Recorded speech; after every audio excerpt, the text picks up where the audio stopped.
Brothers and sisters, I greet you today in the mighty and unshakable name of Jesus Christ. I don't know what season you're walking through, but I came with a word found in Jeremiah 17:7, which says, "Blessed is the one who trusts in the Lord, whose confidence is in him. Not blessed is the one who has it all figured out.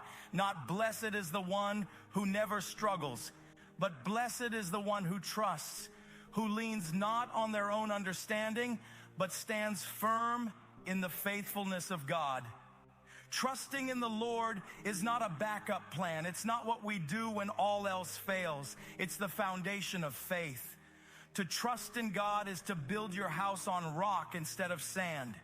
It's the decision to lean not on your own understanding, but to stand firm in the truth that He sees what you don't, He knows what you can't, and He holds what you've been praying for.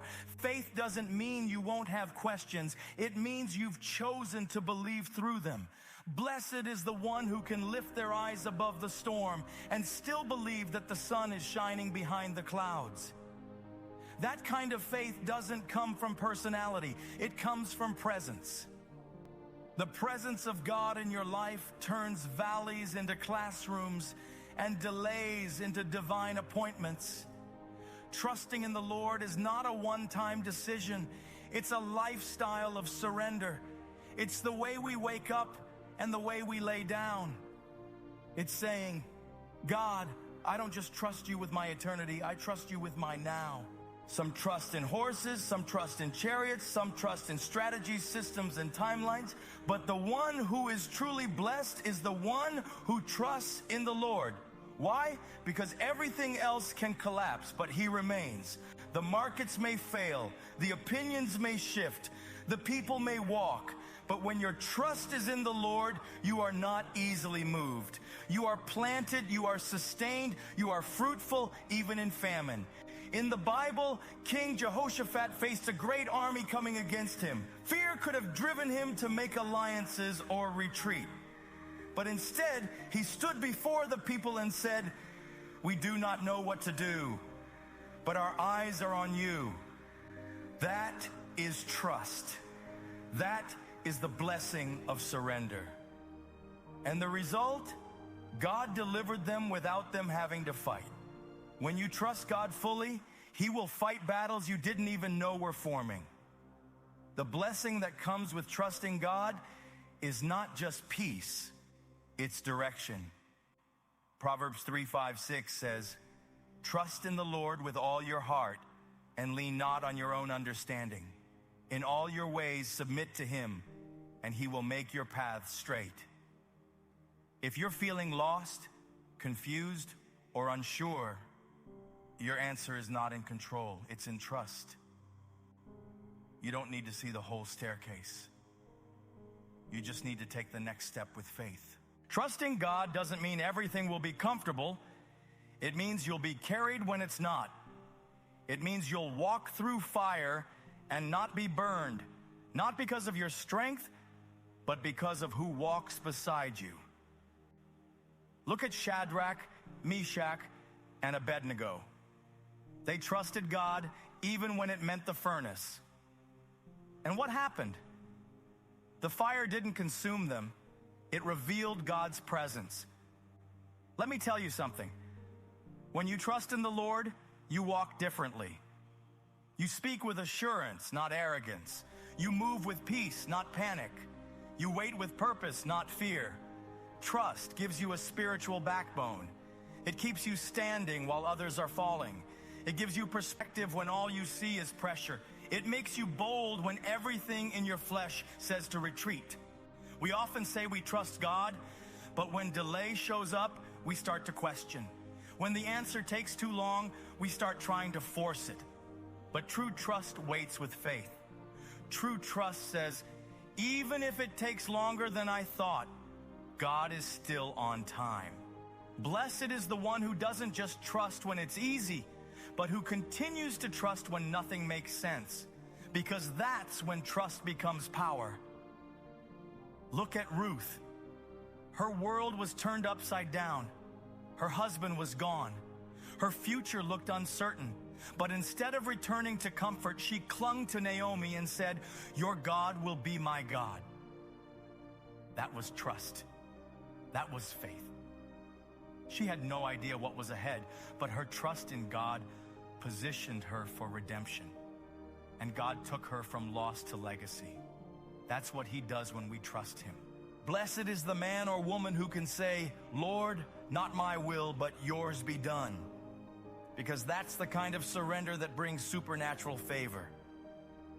When you trust God's way, even when it looks like the longer route, you'll discover it was the safest one all along. God never wastes time. He prepares through it. He stretches through it. He builds the capacity for what you've been praying for. So many are chasing blessings, but don't realize that trust is the blessing. It's not just a pathway to blessing. It is the blessing. When you trust in the Lord, you live with freedom. You don't panic when plans change. You don't crumble when things fall apart. You say, "Lord, I don't know what this means, but I know you're in control." That is a powerful place to live from. We often equate blessing with material gain. But the greatest blessing is spiritual clarity. It's waking up with a heart at rest because you know you're in the hands of a faithful God. It's walking into the unknown with the assurance that you're not walking alone. That's the reward of trust. It's not just what God gives, it's what he becomes to you. Sometimes the blessing doesn't come in the way you expected. It comes in the becoming. Trusting in the Lord transforms you. It shifts your posture from striving to resting, from fear to faith. You stop chasing every open door and start waiting for the right one. You stop clinging to outcomes and start clinging to God. And that transformation, that's the real blessing.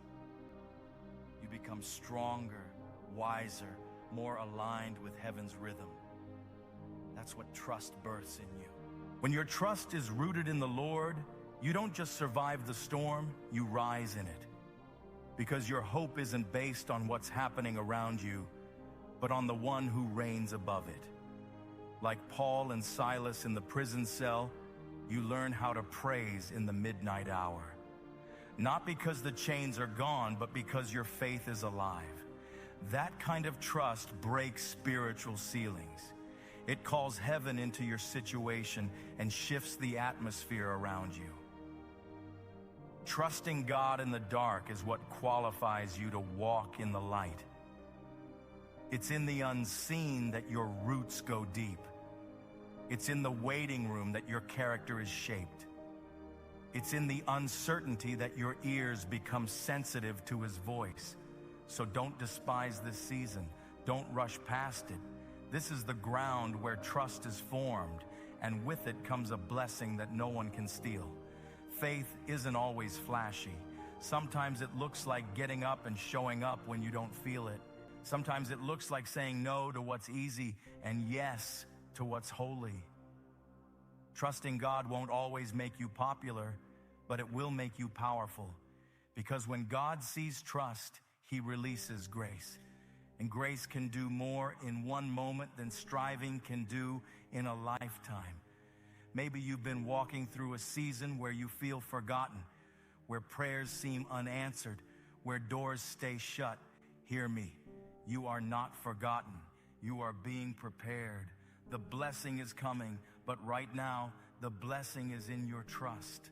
The strength, the growth, the perspective, it's all being built in this moment. Trust is the soil where miracles grow. If you could see what God sees, you'd never doubt again. But he doesn't ask you to see. He asks you to believe. He asks you to trust him with the steps you don't understand. And in return, he promises that you'll be blessed. Not just with stuff, but with peace, with purpose, with power. That's the kind of blessing the world can't give and circumstances can't take away. So I challenge you today. Don't just believe in God, trust him. Trust his timing, trust his hand, trust his heart. Let your confidence be in the one who never sleeps, never fails, and never forgets his promises. Blessed is the one who trusts in the Lord, because in that trust is safety, in that trust is strength, in that trust is everything. Before you go, my brothers and sisters, if this message stirred your spirit, don't keep it to yourself. Click that subscribe button and join this growing family of faith. We are walking by faith, trusting God boldly and rising into everything he has promised. And remember to like, share, and leave a comment below. I'd love to hear how God is speaking to you. Until next time, keep trusting, keep believing, and keep standing strong in the Lord.